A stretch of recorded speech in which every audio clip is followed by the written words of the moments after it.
Thank you all for coming. To thank in particular the Ziegert family who's here as well. Begin with some introductions of those who are standing up front. I'm Anthony Galoni, Hamden District Attorney. To my right is Captain Chris Wilcox of the Massachusetts State Police Detective Unit attached to the DA's office, Chief Eric Gillis from the Agawam Police Department, Lieutenant Ed McGovern from Agawam, Lieutenant Tom Fitzgerald from the Massachusetts State Police Detective Unit, Trooper Noah Pack from the Mass State Police Detective Unit, Sergeant Brendan O'Toole, also from the Detective Unit of the State Police, and Detective Mark Fowl from the Agawam Police Department. On April 15th, 1992, 24-year-old Lisa Ziegert, who taught at a local middle school, was abducted during the early evening hours of her night clerk shift at a card shop in Agawam, the site of her second job. She was reported missing to police the next morning on April 16th, 1992 by the store's day clerk, who arrived to find the store open with its lights on and Lisa's car parked where it had been seen the previous evening. The money in the store's register and Lisa's personal property, including her purse and school materials, were recovered from the card shop by police and appeared to be undisturbed. 4 days later, on April 19th, 1992, Lisa's body was found abandoned after being sexually assaulted and killed. This was in a wooded area in Agawam just off Suffield Street, approximately 4 miles from the card shop. The scene was photographed and processed by personnel from the Massachusetts State Police, including its Crime Scene Services Section and Crime Laboratory, the Agawam Police Department, and the Office of the Chief Medical Examiner. Items documented at or near the location where Lisa's remains were seized have been maintained since then by law enforcement investigators. Throughout the subsequent police investigation into Lisa's disappearance and death, seized evidence has been reviewed, identified for forensic analysis, and subjected to testing procedures. With the passage of time, new or more refined methods of forensic testing have been employed. A single source male DNA profile from an unknown individual has been developed from various items seized from Lisa and the crime scene. That profile has been uploaded to the National DNA CODIS database, as well as each state's DNA database, without any results. From day one to present day, members of my staff and investigators continue to meet to discuss the case, including identifying new forensic testing procedures to identify Lisa's assailant from the available evidence. Over recent years, investigators have vetted and eliminated hundreds of persons of interest, many from DNA analysis, and followed thousands of leads. 2 months ago, in July 2016, I authorized evidence previously seized in this investigation to be analyzed by Parabon Nanolabs, a DNA technology company located in Virginia that specializes in what's called DNA phenotyping. DNA phenotyping is the process of predicting physical appearance and ancestry from unidentified DNA evidence. It employs revolutionary DNA analysis, built with funding from the United States Department of Defense, to produce a composite sketch from forensic case evidence. Although a first in Massachusetts, law enforcement agencies in other parts of the country are using Parabon's snapshot DNA phenotyping service to narrow suspect lists and generate leads in criminal investigations. Just like a sketch artist uses information from an eyewitness to create an image, Parabon uses genetics as an eyewitness to produce its composite sketch. Using DNA evidence recovered in this case, snapshot DNA phenotyping produced trait predictions for the single source male DNA profile. Previously identified during this investigation, individual predictions were made for the assailant's ancestry, eye color, hair color, freckling, facial characteristics, all previously unknown traits to investigators. By combining these attributes of appearance, the snapshot composite sketch, which is a facial 3D image based on these traits, was produced depicting what Lisa's assailant would have looked like at age 25 with a normal body mass index. Of course, DNA cannot predict body mass index or age. It is important to note that snapshot composites are scientific approximations of appearance based on DNA and are not exact depictions of appearance. Things like age, weight, or personal choice, such as hair dye, facial hair, or hairstyle, cannot be captured by DNA analysis and may cause a variation in this individual's appearance. Due to the time that has passed since Lisa's murder, I also requested Parabon to produce an age progression composite sketch depicting what Lisa's assailant would look like at the age of 50 with a slightly higher BMI. Today, I am releasing the snapshot composite sketches as developed by Parabon to the public. This forensic testing has predicted that Lisa's assailant has fair to very fair complexion with some freckling, hazel or brown eyes, and brown or black hair. He has an ancestry that is most likely a mixture of northern and southern regions of Europe. These facial images represent a new and significant development in this investigation. The nature and character of the items tested, as well as their condition and location upon discovery, suggest this person was in the immediate crime scene at a time relevant to Lisa's sexual assault and killing. All evidence and leads previously developed in this case are now being evaluated in view of this forensic development. If you recognize these images, members of the public, or have any information relative to Lisa's disappearance and death, please contact what we've just created, the Massachusetts State Police Detective Unit Ziegert tip line at the Hampden District Attorney's Office. That number is 413-333-9148. Or the Agawam Police Department at 413-786-4768, or anonymously with text-to-tip at crimes 274-6377, beginning with the word solve. I've met with Lisa's family to advise them of the progress of this investigation. The technology we have put to use is at the leading edge of the industry. No expense, effort, or means has been or will be spared to bring the persons to justice who killed Lisa. We will never forget her, and members of the Unsolved Case Unit and the Massachusetts State Police detectives in my office, along with the Agawam Police Department, have never put this case down. For the first time in 24 years in this investigation, we have a face to this crime. Happy to take any questions. Do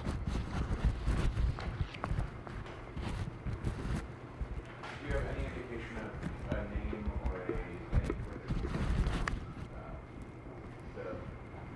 appearance? We do not. As I mentioned, the DNA in this case has been run against every database known to us internationally, nationally, and has not produced a match.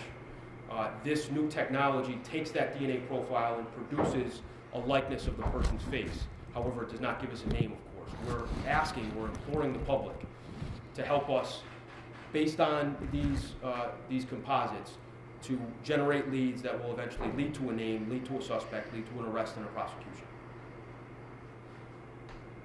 Patrick? Tell me, does the composite, does it resemble anyone who was previously interviewed or as part of this case? Or? I'm not going to comment on that. Investigators are just getting this information. Patrick, this is very fresh. This has come into my office in the last week. We scheduled a press conference in order to roll this out to the public, ask them for their assistance, and investigators are actively, really around the clock, using this information to the best of their ability. Can you tell us what kind of evidence was examined through the DNA analysis to get this composite?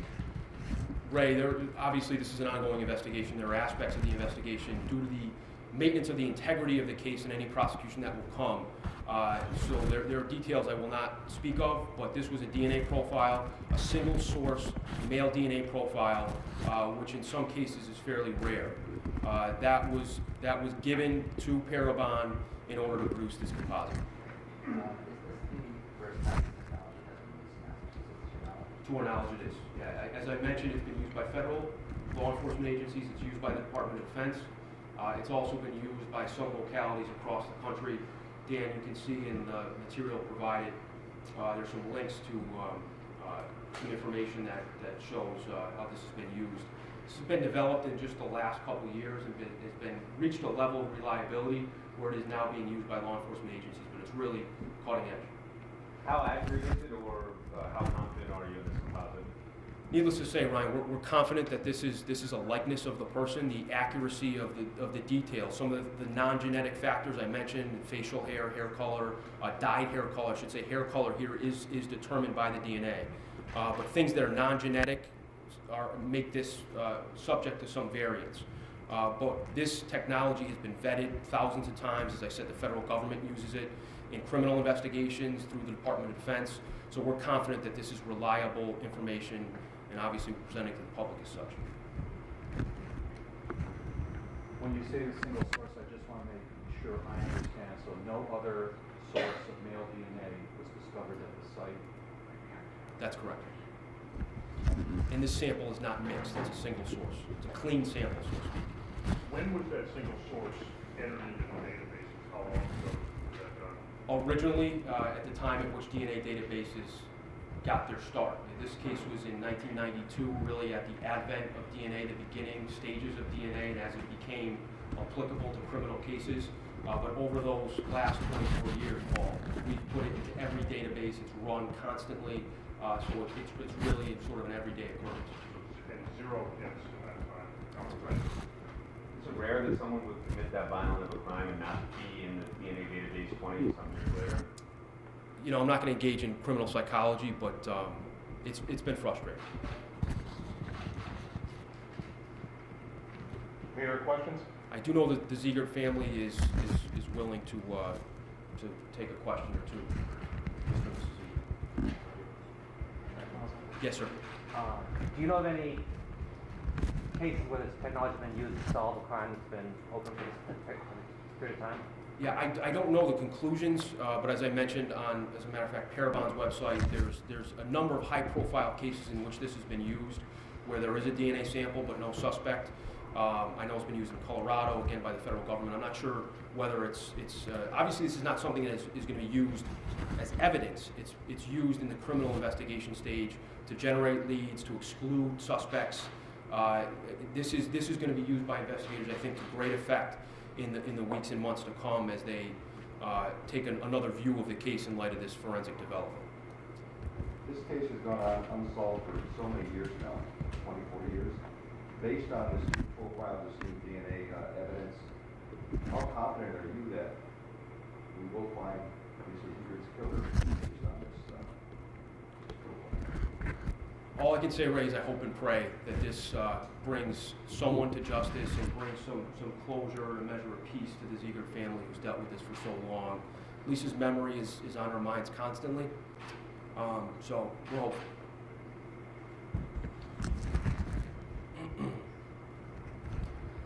Mr. and Mrs. Ziegert are here. They've been a steadfast presence, been patient with me through this process, and I admire their strength. They're willing to take some questions from members of the media. Mr. and Mrs. Ziegert. Would you like to give us your thoughts on what you've seen today? Well, let's just say that we are totally impressed and overwhelmed with the fact that this is available. As the DA said, when Lisa was killed, the DNA was in its infancy. I mean, the way they were able to take it, they were able to come up with a profile on it, but the markers and the things that they are able to do now are unbelievable. We're so hopeful that this is going to bring for Lisa the justice that she so richly deserves. And we're very grateful and thankful that Lisa's case has never, ever been closed. That's something we get all the time. Oh, they're reopening the case. No, it was never, ever closed. They worked on it from Agawam Police Department right up to the DA's office constantly in the past 24 and a half years. It has never been closed, and we are grateful and thankful for that and the support that we've received from the news media and from the community. Mrs. Ziegert, is that anyone that rings bells to you? I tell you, Ryan, it's one of those things that when you see it, I had someone say to me, you finally, after 24 and a half years, have a type of a face that you can look at and say, you know, and I don't really like to say I hate anyone, but yeah, it's there. I think it's kind of a shock. I feel the same way. I've got to sit, got to study it, just seeing it. It's going to take some time. And also, as the DA said, and it's going back 24 and a half years. So I'm hoping that something is going to pop, and I'm sure that there could be something you say, oh, it kind of resembles so-and-so. But that doesn't mean that that's who it is. It just means that the ethnicity is there, and we're hopeful. We're very, very, very hopeful.